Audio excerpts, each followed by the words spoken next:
Hi మామా, welcome back to beta vibes Telugu. Last వీడియోలో గ్రిండిల్ worms గురించి మాట్లాడుకున్నాం కదా. ఈరోజు వీడియోలో డాఫ్నియా కల్చర్ని మన ఇంట్లోనే ఈజీగా ఎలా సెటప్ చేయాలో చూద్దాం.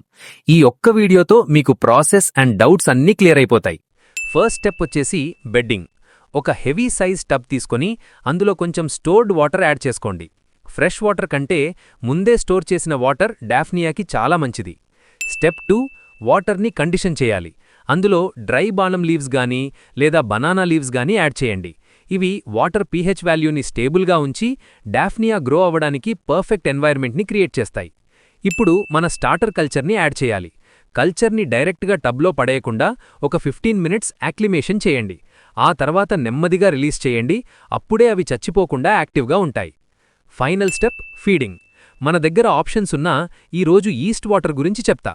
ఒక 1 లీటర్ బాటిల్లో 3 spoons east and 2 spoons sugar కలిపి 3 అవర్స్ పక్కన పెట్టండి. ఈ టైంలో ఫర్మెంటేషన్ అనే ప్రాసెస్ జరుగుతుంది. అంటే అందులో ఉన్న ఈస్ట్ యాక్టివేట్ అయ్యి టైనీ బబుల్స్ ఫామ్ అవుతాయి. ఇదే డాఫ్నియాకి నిజమైన ఆహారం. ఈ ఈస్ట్ వాటర్ని డైలీ తక్కువ క్వాంటిటీలో ఫీడ్గా యాడ్ చేయండి. కల్చర్ పెరిగే కొద్దీ ఫీడింగ్ కూడా పెంచొచ్చు. అంతే మామా, సింపుల్గా 4 స్టెప్స్లో డాఫ్నియా కల్చర్ సెట్. ఏమైనా డౌట్స్ ఉంటే మన కామెంట్ సెక్షన్లో అడగండి, పక్కా క్లారిఫై చేస్తా.